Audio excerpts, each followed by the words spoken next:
everyone, I'm your host Tarushi Sharma. Today we are inviting Dr. Pramod Rawat on our podcast, and he is a highly respected DM cardiologist and he is from Palwal, Haryana. आज हम बात करेंगे heart issues, heart attack और young generation में जो heart diseases develop हो रही है उनके बारे में. So welcoming doctor Pramod Rawat.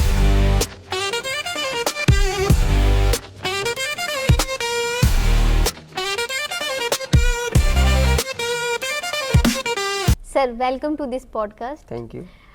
It is really an honor to have you with us today. Sir, मैं इसकी शुरुआत करती हूँ एक मोस्ट इम्पोर्टेंट क्वेश्चन के साथ कि आजकल हार्ट इश्यूज, हार्ट अटैक जैसी प्रॉब्लम 25 से 30 साल के लोगों में भी हो रही है, जो कि हमारी यंग जनरेशन है. जो कि बीमारियाँ 50 से 60 साल के लोगों को होती थी, वो आज यंग पीपल में डेवलप हो रही है.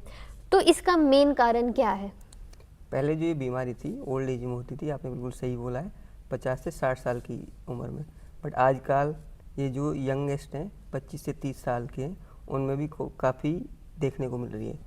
कारण इसका ये है कि वो लोग बहुत ज़्यादा टेंशन, स्ट्रेस लेते हैं. किसी वजह से हो सकती है कि मान लो कोई बॉस की डांट पड़ गई या सीनियर की डांट पड़ गई.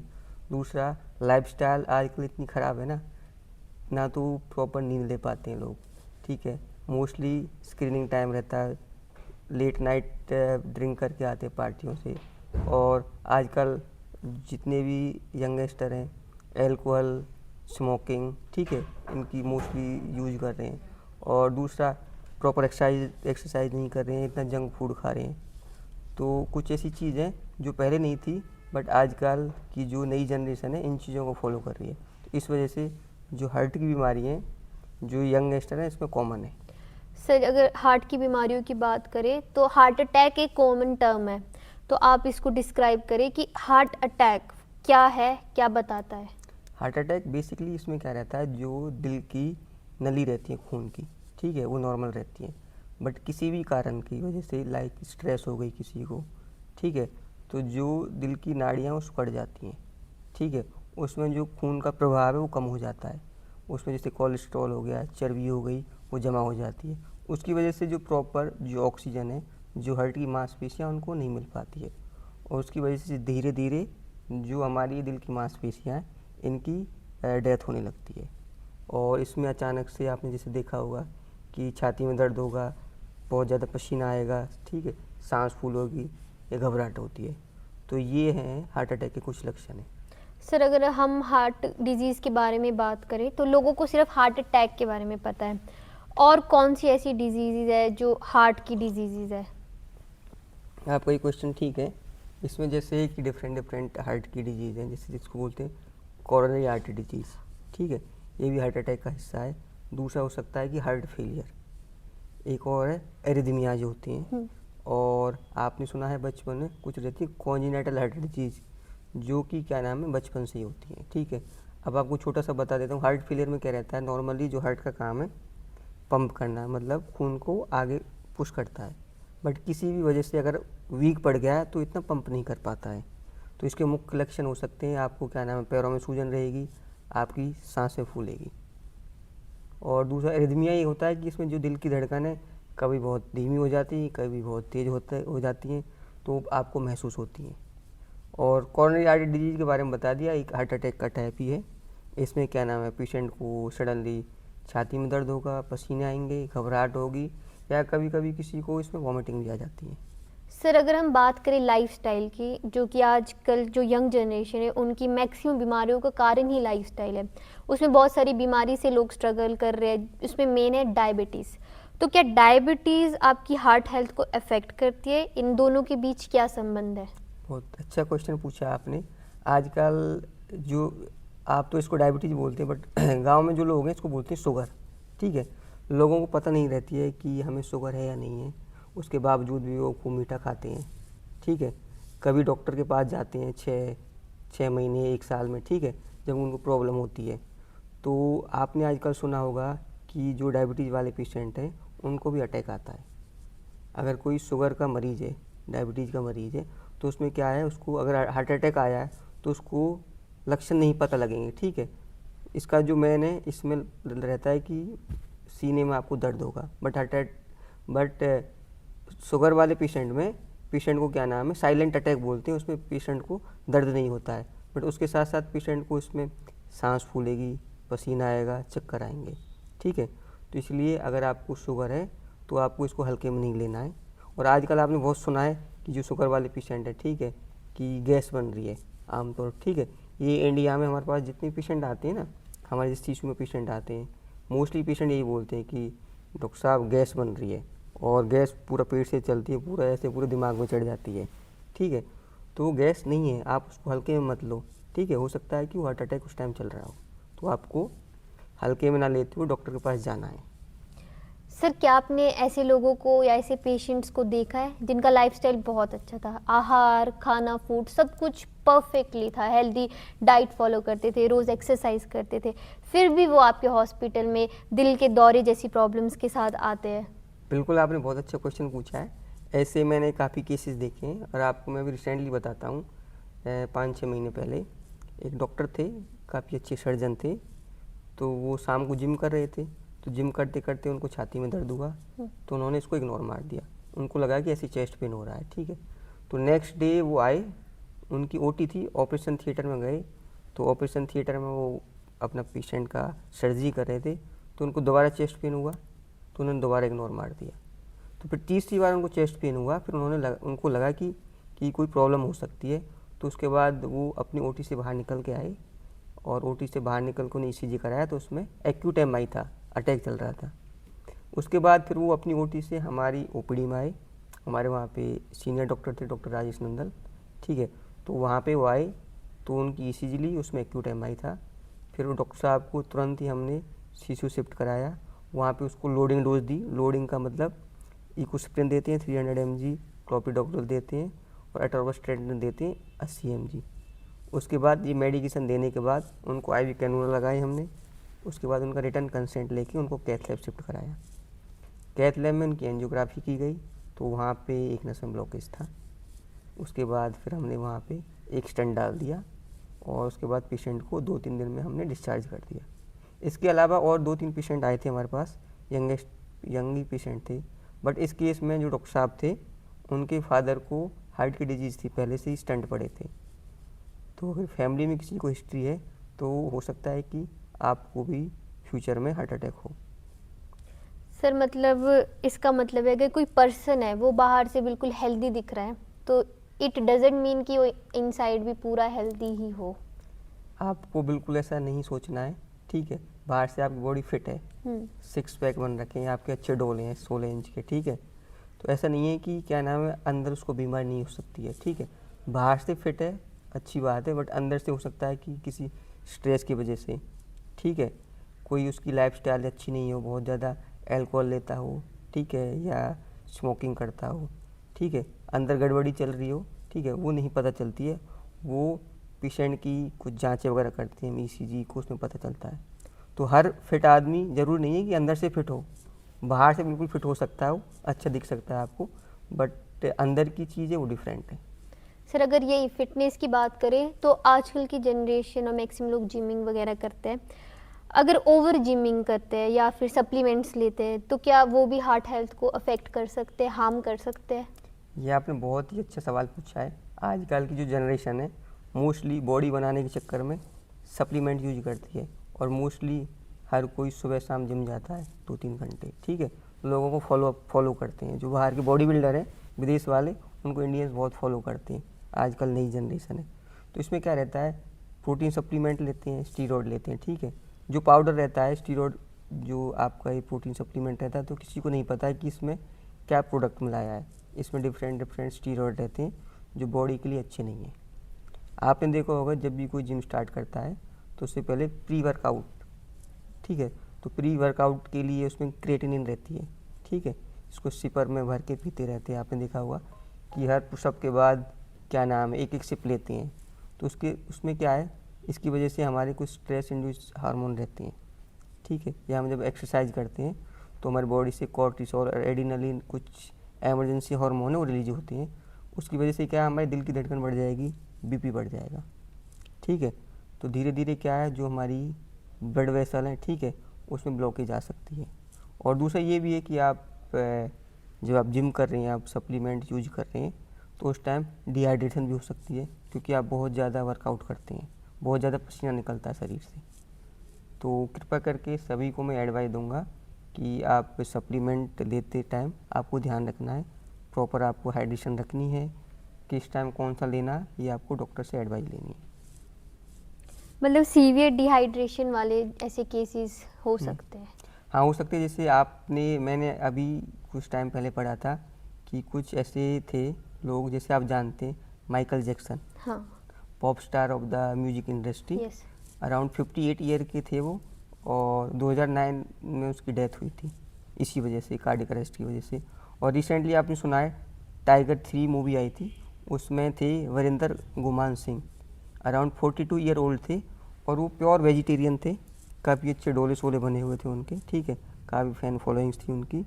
उनको भी अभी कुछ टाइम पहले कार्डियक अरेस्ट हुआ है, ठीक है, उनकी भी डेथ हो गई है। तो आपको इस चीज़ का ध्यान रखना है। सर अगर हम आगे बात करें तो मेन चीज़ आती है स्ट्रेस, ओवर थिंकिंग, एंग्जाइटी, जो कि आजकल सभी को ही है। सभी स्ट्रेस लेते हैं, चाहे वो बिल्कुल सोशल प्रेशर हो, चाहे वो कोई भी प्रेशर हो, एग्ज़ाम प्रेशर हो, बिल्कुल जॉब से निकालने का, कुछ भी, ठीक है। तो ये स्ट्रेस, एंग्जाइटी, ओवर थिंकिंग, क्या ये भी आपके हार्ट को हार्म करती है? बिल्कुल। अगर आप किसी भी वजह से आप स्ट्रेस लेते हो, लाइक आपकी एग्ज़ाम है, एग्ज़ाम की प्रिपरेशन अच्छी नहीं हुई है, आपको फेल होने का डर लग रहा है, या आपको ऑफिस जाना है, ठीक है, आप लेट हो गए, हो सकता है कि आपको बॉस डांटेगा, ठीक है, या किसी भी वजह से आपको अगर स्ट्रेस हुई है, तो उसमें जो हमारे दिल है उसको क्षति पहुंच सकती है, क्योंकि स्ट्रेस की वजह से कुछ हार्मोन है वो इंड्यूस होते हैं बॉडी से, जैसे सीरम कॉर्टिसोल या एड्रेनलिन, ठीक है। इनके रिलीज होने के बाद क्या है, ये जो हमारे दिल की मांसपेशियाँ इसमें ऑक्सीजन कंजप्शन को बढ़ा देती हैं, ठीक है, तो उसकी वजह से ब्लॉकेज होने का खतरा हो सकता है। सर अभी ना रिसेंटली मैं पढ़ रही थी हार्ट के बारे में, तो उसमें मैंने पढ़ा ब्रोकन हार्ट सिंड्रोम, और लोग इसका गलत मतलब भी लेते हैं। इंटेंस इमोशन, जैसे किसी की डेथ हो जाए, ऐसे केसेस पे भी ब्रोकन हार्ट सिंड्रोम जैसी टर्म आती है। तो सर प्लीज़ मुझे डिस्क्राइब करें कि ब्रोकन हार्ट बिल्कुल। सिंड्रोम क्या है। देखो, आपने बहुत अच्छा क्वेश्चन पूछा है, ब्रोकन हार्ट सिंड्रोम। आपको उससे उस चीज़ से कन्फ्यूजन नहीं करना है कि जैसे गर्लफ्रेंड बॉयफ्रेंड रहते हैं ना, जो उनका ब्रेकअप हो जाता है, ठीक है, तो हार्ट टूट गया है, वो बिल्कुल डिफरेंट सिनेरियो है, ठीक है, आपको इससे नहीं जोड़ना है। तो ब्रोकन हार्ट सिंड्रोम का दूसरा नाम है स्ट्रेस इंड्यूस्ड कार्डियोमायोपैथी, या इसको बोलते हैं टाकोसुबो कार्डियोमायोपैथी, ठीक है। तो इसके 3 डिफरेंट डिफरेंट नाम है। अब इसमें क्या है कि ये जो वुमेन रहती हैं, मोस्टली जो लेडीज़ है, उसकी बीमारी है ये, जो 50 से 60 साल के बीच में रहती है उनको होती है ये, ठीक है, हार्मोन रिलेटेड है। बट अभी रिसेंटली मैंने देखा है कि जो 30 से 40 साल के जो यंग हैं, जो बहुत ज़्यादा स्ट्रेस लेते हैं, उनमें भी ये बीमारी पाई जाती है। अब इस बीमारी को हम कोरिलेट कर सकते हैं अटैक से, इसको बोलते हैं heart attack. Stress induced cardiomyopathy और हार्ट अटैक के जो साइन सिम्टम है एक जैसे रहते हैं। इसमें अभी मरीज को छाती में दर्द होगा, सांस फूलेगी, उल्टी आएंगे, चक्कर आएंगे, ठीक है। ईसीजी कराएंगे, ईसीजी दोनों की सिमिलर मिलेगी, बट इसको आइडेंटिफाई करने के लिए हम एंजियोग्राफी कराते हैं, ठीक है। एंजियोग्राफी कराएंगे तो इसमें हमारी नॉर्मल रहेगी। अब इसको आपको कैसे ठीक करना है, नॉर्मल डॉक्टर से फॉलोअप करना है 6 महीने में। और दूसरा, जिस वजह से आपको स्ट्रेस है, जो भी स्ट्रेस के कारण है उनको आपको कम करना है, प्रॉपर मेडिटेशन करना है, योगा करना है, प्रॉपर आपको अपनी डाइट लेनी है, रेगुलर एक्सरसाइज करनी है, ठीक है। तो ये जो बीमारी है ये रिवर्सिबल है, नॉट इरिवर्सिबल, ठीक है। सर एक टर्म है जो आपने भी बहुत बार सुनी, मैंने भी बहुत बार सुनी है, hole in heart, Hole in दिल heart. में छेद होना। स्पेशली जो जैसे बच्चे हो, पैदा होते बाय बर्थ से दिल में छेद रहता है, मतलब क्या ये सभी को ही होता है? मतलब हम सभी के दिल में छेद रहता है क्या? और ये टर्म जो है ये है क्या, दिल में सच में छेद है क्या, कुछ ऐसा? आपने बहुत अच्छा क्वेश्चन पूछा। जब गांव में रहते थे, छोटे से थे, हम भी सुनते थे कि भाई उसकी फलाने की लड़की या लड़का उसके दिल में छेद है, तो हम भी सोचते थे कि अरे क्या चीज़ है, ठीक है। तो अब धीरे धीरे हमें पता लगा, जैसे मैं कार्डियोलॉजिस्ट हूँ, तो मैं देखता हूँ हमारे पास पेशेंट आते हैं, ठीक है, तो ओपीडी में पेशेंट आते हैं। नॉर्मली क्या है, ये 1000 में से अगर 1000 बच्चे जन्म ले रहे हैं तो उसमें 5 से 7 बच्चों में मिलेगी, या अगर 100 बच्चे जन्म ले रहे हैं तो 100 में से किसी एक बच्चे में मिलेगी, ठीक है। इसमें क्या रहता है, जब माता गर्भ में जब माता के गर्भ में जब बच्चा रहता है तो उस टाइम हमारे जो बॉडी के पार्ट्स हैं वो डेवलप होते हैं, उसमें एक हार्ट भी है, तो कुछ हार्ट के जो स्ट्रक्चर हैं वो डेवलप नहीं हो पाते हैं, उसी की वजह से क्या नाम है, अभी डिफरेंट डिफरेंट तरह की रहती है, एक को बोलते हैं ASD, VSD, PDE, एटॉप, ये डिफरेंट डिफरेंट है हमारी मेडिकल टर्म में। तो आपको छोटा सा बता देता हूँ, दिल में 4 चैम्बर रहती हैं, ठीक है। तो जो ASD नामक दिल में छेद होता है, तो जो दिल के ऊपर वाले चैम्बर है उसके बीच में जो कनेक्शन रहता है उसमें छेद रहता है। उसके बाद जो नीचे वाले 2 चैम्बर है, अगर उनके बीच में आपस में छेद रहेगा तो उसको बोल देंगे VSD। उसकी वजह से क्या है, जो हमारा ख़राब खून है सही के साथ मिलने लगता है और हमारे लंग्स में चला जाता है वो, ठीक है, फेफड़ों में चला जाता है। उसकी वजह से बच्चा तो ये नहीं बता पाएगा कि मेरे दिल में छेद है, वो तो जो उसके पेरेंट्स हैं, माँ बाप है, वही बता पाएंगे ना कि बच्चे को दिक्कत हो रही है। बट ये सारी जो भी बीमारी है ना, दिल में जो छेद है, इनको डॉक्टर ही डायग्नोस कर पाता है ईको की मदद से। दूसरा क्या है, अपना स्टेथोस्कोप से सुनता है। अब देखो इसके लक्षण क्या है, कैसे पता लगेगी आपको कि दिल में छेद है। हो सकता है कि बच्चा प्रॉपर दूध ना पी पाए, ठीक है, बच्चा बार बार वॉमिटिंग कर देगा, ठीक है, बच्चे की सांस फूलेगी, बच्चे को, ठीक है, पसीने आ सकते हैं, ठीक है, और बच्चा है कि नीला पड़ जाएगा रोते रोते टाइम, ठीक है, तो उसमें माता को लगेगा कुछ ना कुछ दिक्कत है। तो उस केस में डॉक्टर के पास आएगी। डॉक्टर ये जो आला रहता है, इसको देहाती में बोलते हैं आला, इसकी मदद से सुनता है, ठीक है, कि दिल में जो छेद है उसकी डिफरेंट डिफरेंट आवाज़ आती है, इसको बोलते हैं हार्ट मरमर, इसमें पाल्पिटेशन भी होती है। तो उसके बाद डॉक्टर ईको करेगा, उसमें दिखता है कि कितना बड़ा छेद है। अब आपने पूछा कि इसको क्योर कैसे कर सकते हैं। देखो, यदि दिल में छेद है, छेद हो सकता है, बट इसका ट्रीटमेंट है। अगर हमारा जो इसका साइज़ है, दिल के छेद का साइज़ अगर हमारा 4 mm से कम है, 4 मिलीमीटर से कम है, तो ये क्या नाम है, अपने आप एज के साथ बढ़ जाता है, ठीक। यदि इसका साइज़ 5 mm से ज़्यादा है तो उसके लिए ट्रीटमेंट अवेलेबल है। एक तो होती है सर्जरी, सर्जरी करता है सर्जन, ठीक है। वो सर्जन क्या करेगा, जहाँ पे जिस इस जगह छेद है, दिल को ओपन करके उसमें पैच लगा देता है, ठीक है। पैच जैसे नॉर्मल रहता है ना कि जब अपनी शर्ट फट जाती है, ठीक है, तो उसमें एक और टुकड़ा लगा देते हैं, उस तरह का पैच लगा देता है। अब जैसे हम लोग कार्डियोलॉजिस्ट है, तो हम क्या करते हैं, दिल में जैसे छेद है, ठीक है, तो हम एक नली के जरिए, ठीक है, वहाँ तक जाते हैं, ठीक है, और जैसे अपना बटन रहता है ना, उसकी तरह की हमारे पास डिवाइस आती हैं, जिसको बोलते हैं ASD डिवाइस या VSD डिवाइस, ठीक है। तो उस डिवाइस को वहाँ पे रख देते हैं, उसको क्लोज कर देते हैं, ठीक है, और जो दिल का छेद है बंद हो जाता है। तो कोई ऐसी घबराने वाली बात नहीं है। अगर दिल का छेद है छोटा है तो वो उम्र के साथ अपने आप बढ़ जाता है, यदि ज़्यादा बड़ा है तो उसकी सर्जरी और डिवाइस अवेलेबल है मार्केट में। सर ऐसा देखा गया है कि जब बॉडी से हम हार्ट को रिमूव करते हैं, चाहे वो सर्जरी, ट्रांसप्लांटेशन, किसी भी टाइम, हार्ट फिर भी ना धड़कता रहता है। या फिर कई बार होता है जब ब्रेन डेथ हो जाती है इंसान की, वो मर जाता है, पर फिर भी कुछ टाइम तक हार्ट जो है वो फिर भी बीट कर रहा होता है। ऐसा मतलब क्या? देखो, आपको मैं इससे एक छोटा सा एग्जांपल देता हूँ, उससे आपको क्लियर हो जाएगा। नॉर्मली एक मोटर है और पाइप से कनेक्टेड है, ठीक है, नॉर्मली फ्लो हो रहा है पानी का, ठीक है। अब सडनली मोटर बंद हो गई, ठीक है, आपने जैसे बनाया किसी की डेथ हो गई या हार्ट अटैक हो गया, ठीक है, तो जो मोटर है उसमें जो फ्लो कंटिन्यूस नहीं रहेगा, बट जो पाइप में पानी है वो तो जाएगा ना, ठीक है, जब तक कंप्लीट वो पाइप खाली नहीं होगी। तो उसी तरह से क्या होता है, जब अटैक हो जाता है या किसी की डेथ हो जाती है या हार्ट को बाहर निकाल लेते हैं, तो उसमें एक एस्टेनोड होती है, ठीक है, जो कि पेसमेकर का काम करती है। क्योंकि हमारा जो भी हमारे दिल में कॉन्ट्रैक्शन होता है वो इलेक्ट्रिक एक्टिविटी पे काम करता है और वो हमारी एस्टेनोड जनरेट करती है। तो मरने के 1-2 मिनट बाद तक भी हमारी जो एस्टेनोड है वो हमारी हार्ट को कॉन्ट्रैक्ट और रिलैक्स करती है, ठीक है, जब तक उसकी सारी जो एनर्जी है और जो उसमें ऑक्सीजन बची हुई जब तक वो ख़त्म नहीं हो जाती। तो इसीलिए मरने के 1-2 मिनट बाद तक भी लोग कहते हैं ना कि इसका तो दिल अभी भी धड़क रहा है, तो ये कारण है।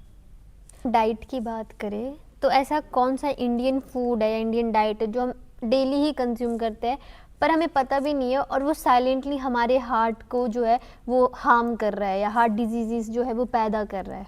देखते हैं हर किसी के घर में, ठीक है, घी खाते हैं, ठीक है। हम जैसे गाँव से हम घी खाते हैं, ठीक है। अब आप जैसे शहर से हो, आप बटर का यूज करते हो, ठीक है।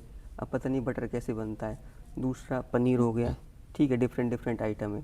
देखो, तो अगर हम एक लिमिटेड मात्रा में घी, पनीर या बटर का इस्तेमाल कर रहे हैं तो ठीक है, बट हम अगर ज़्यादा मात्रा में करेंगे तो दिल के लिए अच्छा नहीं होगा, तो अटैक होने के ज़्यादा चांस रहते हैं। तो इसलिए अगर घी आपको कंज्यूम करना है तो आपको 1 से 1.5 चम्मच घी खाना है डेली, 10 से 15 ml। अगर आप हार्ट के पेशेंट हैं तो आपको हाफ डोज कर देनी है, हाफ चम्मच से 1 चम्मच, 5 से 10 ग्राम डेली। दूसरा बटर है, आप बटर खा सकते हो, बट 1-2 टिक्की खा सकते हो। आपको ट्वाइस ए वीक खानी है, ये नहीं कि डेली डेली खाना है। और दूसरा पनीर है, जैसे मैं वेजिटेरियन हूँ प्योर, ठीक है, तो प्रोटीन का अच्छा सोर्स है और हर जगह अवेलेबल है। आपको 50 to 70 ग्राम पनीर का डेली का सेवन यूज करना है। अगर आप हार्ट के पेशेंट हैं तो इसकी आपको हार्ट डोज कर देनी है। और दूसरा क्या है, जो घी में 2 तरह के फैट रहते हैं, एक सैचुरेटेड, अनसैचुरेटेड। तो जो अनसैचुरेटेड फैट है वो हमारी बॉडी के लिए बहुत अच्छा रहता है। इसके अलावा आपको जो हम घर में साल्ट का कंजप्शन वो कम करना चाहिए हमें।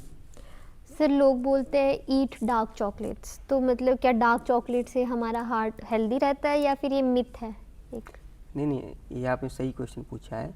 जो चॉकलेट, अगर देखो आप कुछ भी चीज़ अगर बहुत ज़्यादा मात्रा में खाओगे तो बॉडी के लिए अच्छी नहीं है, बट आप कोई भी चीज़ अगर लिमिटेड मात्रा में आप यूज करते हो तो बॉडी के लिए अच्छी है।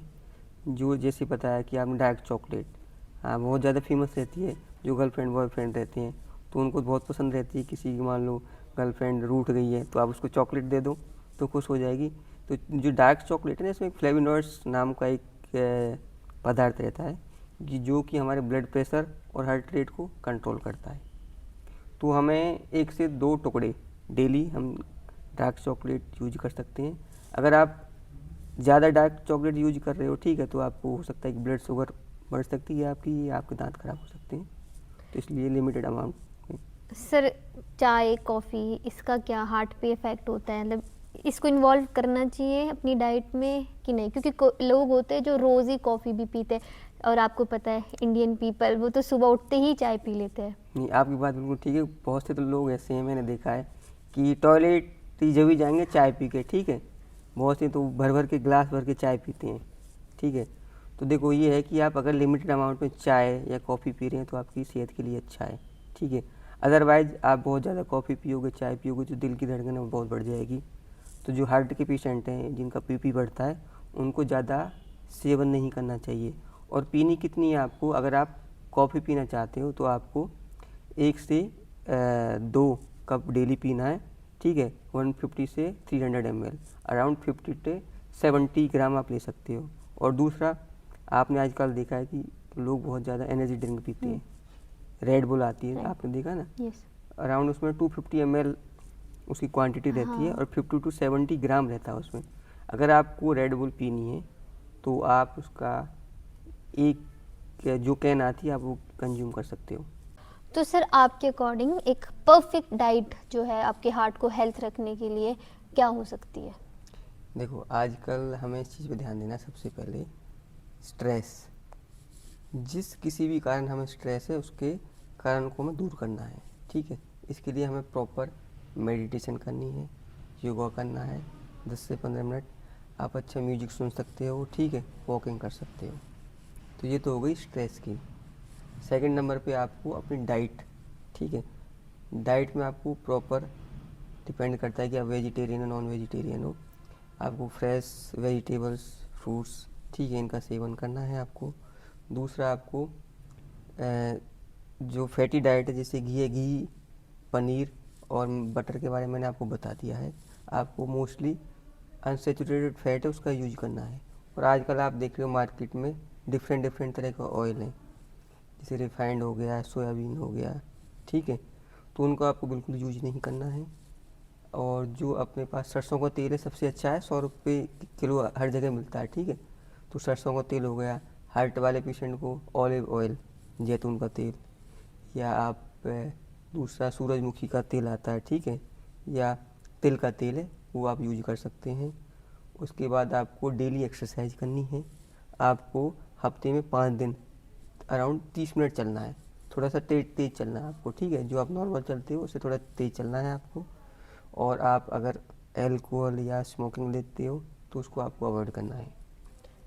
सर हमने एक्सरसाइज की बात करी, तो बेस्ट एक्सरसाइज जो होगी हार्ट हेल्थ के लिए वो कौन सी है? जैसे कि लोग हैं उनको जेनेटिकली जो उनको पता है कि उनके जो ग्रैंडफादर है या अंकल है, कोई फैमिली में उनको हार्ट इश्यूज थे, हार्ट अटैक जैसी प्रॉब्लम थी, तो वो अवेयर है इस चीज़ को लेके और वो अपने हार्ट को हेल्दी रखना चाहते हैं, तो उनके लिए कौन सी बेस्ट एक्सरसाइजेज रहेगी? देखो, अगर लग रहा है कि अगर उनको हार्ट डिजीज नहीं है, ठीक है, तो नॉर्मल जो लोग हम एक्सरसाइज करते हैं, ठीक है, जैसे मैंने बताया कि ये सबसे अच्छा है और ये EHA अप्रूव्ड है कि आपको हफ्ते में 5 दिन एक्सरसाइज करनी है, 2 दिन रेस्ट करना है और एक्सरसाइज करनी है आपको 30 मिनट, ठीक है।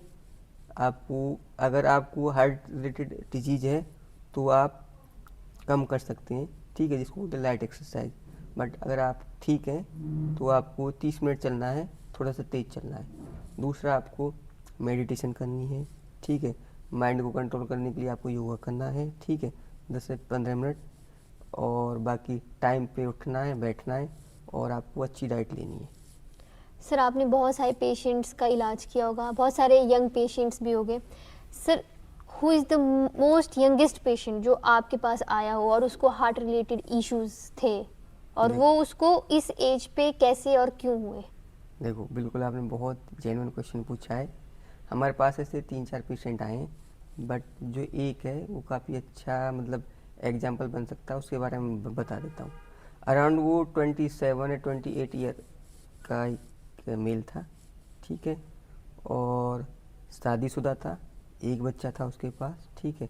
और जब उसको हार्ट अटैक हुआ था तो उस टाइम उसकी जो वाइफ थी प्रेग्नेंट थी और उसमें मुख्य कारण था वो बहुत बड़ा, जिसे बोलते हैं ना नॉर्मल देसी भाषा में चरसी, मतलब बहुत ज़्यादा ड्रग्स लेता था, चर्स, गांजा, भांग सब कुछ लेता था वो, बहुत ही ज़्यादा, बहुत ज़्यादा स्मोकिंग करता था, अल्कोहल लेता था। बट उसके शायद फादर को भी हिस्ट्री थी अटैक की, तो हमारे पास आया वो, इमरजेंसी में आया, उसको चेस्ट पेन था, बहुत ज़्यादा पसीना आ रहा था। तो उसके बाद ECG कराया, तो ECG में टिपिकल एक्यूट MI था। उसके बाद हमने उसको शिशु ले गए, उसके बाद हमने उसको कैथ लैब शिफ्ट किया, उसकी एंजियोग्राफी करी, उसमें एक नस में ब्लॉकेज आया था, तो हमने एक स्टेंट डाल दिया था। बट उसके बाद भी वो पेशेंट इतना डिपेंडेंट था कि हर टाइम कुछ ना कुछ हमसे मेडिकेशन, कुछ इस तरह की जो नशे वाली मेडिकेशन वो मांगता रहता था। हाँ, अब इस पेशेंट में क्या है कि अगर ये पेशेंट कंटिन्यूस ड्रग लेता रहेगा, ठीक है, स्मोकिंग करता रहेगा, तो हो सकता है इसको दोबारा नया अटैक आ जाए, या दूसरा हो सकता है कि जो हमें स्टेंट डाला है, ठीक है, वो ब्लॉकेज भी हो सकता है। तो 2-3 एग्जांपल थे। एक और है, मैं बता देता हूँ। वो अराउंड 30 ईयर ओल्ड मेल था, 6.5 फीट उसकी हाइट थी, प्रॉपर अपना मेडिटेशन सब कुछ करता था। बट उसकी फैमिली में स्ट्रॉन्ग हिस्ट्री थी अटैक की, तो उसको भी अटैक आया था। उसकी हमने एंजियोग्राफी करी थी, तो उसमें अराउंड 70-80% ब्लॉकेज थी, तो उसको हमने एक स्टेंट डाला था। बाकी वो पेशेंट भी ठीक है अभी हमारा। सर जैसे आपके पास बहुत सारे यंग पेशेंट्स आते हैं heart related issue, heart attack जैसी बीमारियों को लेके, तो ऐसे यंग लोगों को ऐसी बड़ी बड़ी बीमारियां हो रही है, ये देख के आपको कैसा लगता है? क्या मतलब आपको क्या फील होता है उस टाइम? देखो, मुझे सबसे पहले ये लगता है एज ए कार्डियोलॉजिस्ट और एज ए ह्यूमन बीइंग कि यार भगवान मुझे ऐसी बीमारी ना दे, ठीक है। ये सब कुछ जो आपकी बीमारियां सब आपके कर्मों से मिलती हैं, ठीक है। अगर मान लो कर्म इन द सेंस, अगर मैं मान लूँ एक्सरसाइज नहीं करूँ, अनहेल्थी खाना खाऊँ, डेली ड्रिंक करूँ, ठीक है, अल्कोहल लूँ, ठीक है, काफ़ी मोटा हो जाऊँ, तो ऑब्वियसली है कि मुझे बीमारी आनी है। आजकल आप देख रहे हैं जो यंगस्टर हैं क्या कर रहे हैं आजकल, स्ट्रेस बहुत ज़्यादा है किसी भी वजह से, गर्लफ्रेंड छोड़ के भाग गई, ठीक है, एग्ज़ाम में फेल हो गए हैं, ठीक है, मम्मी पापा ने फ़ोन नहीं दिलवाया है या बाइक नहीं दिलवाई है। 12वीं क्लास वाले जो बच्चे रहते हैं बहुत बाइक के लिए बोलते हैं ना। और इससे पहले आपने देखा था कि बच्चों को इतना एडिक्शन था, वो एक गेम था, क्या नाम था, PUBG था, आपने सुना है ना। उसमें भी काफ़ी सुना होगा आपने, उसमें भी डेथ हुई है कि उसमें जो बच्चे थे उनको इतनी लत लग गई थी कि वो 24-24 घंटे गेम खेलते थे, ठीक है। एम्स में तो स्पेशल इसके लिए एक सेंटर बना था ऐसे बच्चों को ठीक करने के लिए। तो दूसरा फिर क्या नाम है, उनको टेंशन इतनी वजह रहती है, दूसरा उनकी लाइफस्टाइल अच्छी नहीं रहती है, ना प्रॉपर नींद ले पाते हैं, ठीक है, खाना उनका अच्छा नहीं रहता है। तो ये सारे फैक्टर हैं यंग, जितने भी आजकल के यंग हैं, कि जिनमें हार्ट से रिलेटेड बीमारी हो सकती है। सर अगर आपको जो है हार्ट हेल्दी हार्ट रखने की कुछ एडवाइस देनी हो हमारी ऑडियंस या आज यंग जनरेशन को, तो वो क्या होगी? भाई मैं सबसे सबसे यही कहूँगा, ठीक है, कि जैसे मैं प्योर वेजिटेरियन हूँ, ना मैं कुछ स्मोकिंग करता हूँ, ना मैं अल्कोहल लेता हूँ, कुछ नहीं करता हूँ मैं, ठीक है। सबसे पहले आपको अपनी लाइफस्टाइल में इम्प्रूवमेंट करना है, ठीक है। स्ट्रेस नहीं लेनी है आपको किसी भी कारण। आपका एग्ज़ाम है, फेल होना है पास होना, वो डिपेंड करता है कि आपने मेहनत करी है नहीं करी है, ठीक है। बॉस की डांट है, कोई दिक्कत नहीं है, सुन लेने। या दूसरा, आप बहुत ज़्यादा स्मोकिंग करते हैं, अल्कोहल लेते हैं, ओवर ईटिंग करते हैं, बहुत ज़्यादा जंक फूड खाते हैं, ठीक है। और दूसरा, आप बहुत ज़्यादा घी बटर वगैरह यूज करते हैं, ठीक है। तो ये ऐसी सारी चीज़ें आप इनको ध्यान में रखते हुए, अगर ये चीज़ सारी आप कंट्रोल कर लोगे कि प्योर अच्छा खाना खाओगे, प्रॉपर एक्सरसाइज करोगे, ठीक है, और अगर स्ट्रेस है तो प्रॉपर मेडिटेशन करोगे, योगा करोगे, ठीक है, प्रॉपर आप 7-8 घंटे की नींद लोगे, ठीक है। और अगर आप अल्कोहल या स्मोकिंग करते हैं तो आपको इसको छोड़ना पड़ेगा, ठीक है। तो ये सारी कुछ है, lifestyle modification, diet, regular exercise, और अवॉइड अल्कोहल एंड स्मोकिंग, और प्रॉपर मेडिटेशन एंड योगा। ये 4-5 ऐसी चीज़ें आपको बिल्कुल ज़िंदगी भर ठीक रखेंगी। सर अब हमारा लास्ट सेगमेंट करते हैं, वो है रैपिड फायर राउंड। आपको जी। ट्रू फॉल्स मतलब आपको बताना है सही है या गलत है। ओके। सर हार्ट अटैक जो है वो सिर्फ जो है ओल्ड एज जो है बूढ़े हैं उन लोगों को ही होता है? ऐसा ज़रूरी नहीं है, यंग पेशेंट को भी हो रहा है आजकल। सर अगर किसी का ईसीजी बिल्कुल नॉर्मल आता है तो उसका मतलब है कि उसका हार्ट 100% हेल्दी है? ऐसा ज़रूरी नहीं है। सर एक टर्म भी है, बोला भी जाता है कि जो हार्ट अटैक या हार्ट इश्यूज है वो मेन पुरुषों में ज़्यादा होते हैं एज कम्पेयर टू वुमेन। ऐसा कुछ नहीं है, लास्ट टाइम हमारे पास फीमेल पेशेंट सारी एडमिट थी। सर फिट बॉडी का मतलब है हेल्दी हार्ट? ऐसा ज़रूरी नहीं है। फास्ट हार्ट बीट होना का मतलब है कि आपको कोई हार्ट डिजीज है या हार्ट अटैक के लक्षण है? बिल्कुल। हार्ट का जो साइज और शेप है उसको हम कंट्रोल नहीं कर सकते या उसको चेंज नहीं कर सकते एक्सेप्ट अगर ये जेनेटिकली हो। पॉसिबल है। योगा और मेडिटेशन कंप्लीटली हार्ट डिजीज को रिवर्स कर सकता है? कंप्लीटली तो नहीं, बट रिवर्स कर सकता है। स्ट्रेस जो है वो ज़्यादा डेंजरस होता है than junk food for your heart health? बिल्कुल, stress is the most important factor. Sir being happy, हमेशा खुश रहने से आपकी जो हार्ट हेल्थ है वो इम्प्रूव होती है और आपका हार्ट भी हमेशा अच्छा और खुश रहता है? बिल्कुल, आपको हमेशा लाइफ में हैप्पी रहना चाहिए। Sir thank you so much, you describe everything very beautifully, thank you so much sir. Welcome.